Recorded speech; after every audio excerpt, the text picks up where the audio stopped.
Wednesday ang sumabay sa volleyball games kahapon sa Paco Arena. Sa Game 1, start strong agad ng PNP Lady Patrollers kontra PhilHealth Consulta Health Insurers kaya nakuha nila ang first set sa score na 25-19. Bagamat nakuha ng PhilHealth ang second set sa score na 25-27, agad bumawi ang Lady Patrollers at kinuha ang momentum sa sumunod na mga set. Tinapos na ng PNP ang third at fourth set sa scores na 25-18 at 25-16. Pag nakakalayo-layo kami ng puntos, nagiging sakit namin is nag-relax kami. So, nakahabol kami kahit malayo yung gap. And I think yun yung naging problema namin. Kumbaga wala kaming panatos, kulang pa siguro kami ng eagerness, tsaka yung kailangan pag-isipan kasi namin lahat ng ginagawa namin. Hindi pwedeng banat lang ng banat, dapat smart play. So, yun yung naging problem namin in our team, kaya nakalo kami. Bigumang manalo sa Lady Patrollers. Good job pa din po sa ladies kasi naka-fourth set po kami ngayon. So, nilaban naman po namin, talagang kapos lang.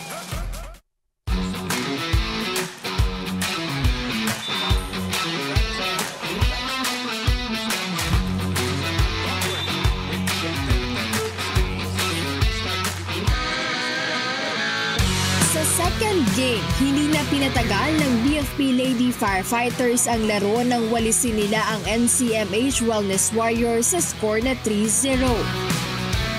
Hindi na nakasagot ang Wellness Warriors mula umpisa hanggang dulo, kaya natapos agad ito sa scores na 25-21, 25-18 at 25-15. Team effort pa din po, yun po, hindi na namin makukuha yung panalo ngayon kung hindi po kami nagtulungan, and yun lang po, trabaho pa din po hanggang sa makuha po namin yung goal namin, which is the champion.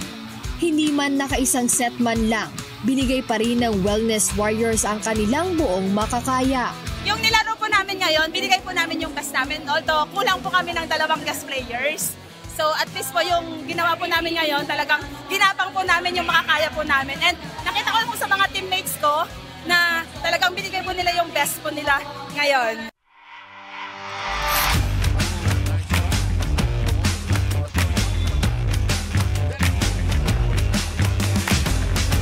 Sa last game kahapon, pinatunayan ng AFP Lady Gunner ang kanilang pagiging back-to-back champions. Hindi na nila pinaporma pa ang rookie team na NHA Home Masters at tinapos ito sa isang straight set win.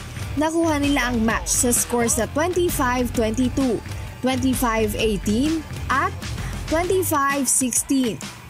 Sa team performance po, sobrang natutuwa po ako kasi lahat po kami, lahat po ng trinatabaho namin sa team, and super thankful po ako sa mga coaches na everyday pong nagbubuhos ng tiwala sa amin and pagod.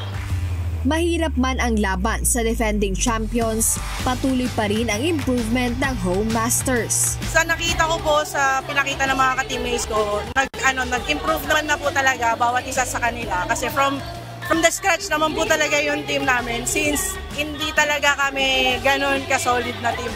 Maliban doon sa mga dating players talaga nakasama sa lineup. Maghaharap sa susunod na match schedule sa darating na Miyerkules, May 14, live pa rin mula sa Paco Arena. Ang BFP Lady Firefighters laban sa PhilHealth Consulta Health Insurers sa Game 1. PNP Lady Patrollers kontra AFP Lady Gunners sa Game 2. At NCMH Wellness Warriors laban sa DFA Emissaries sa Game 3.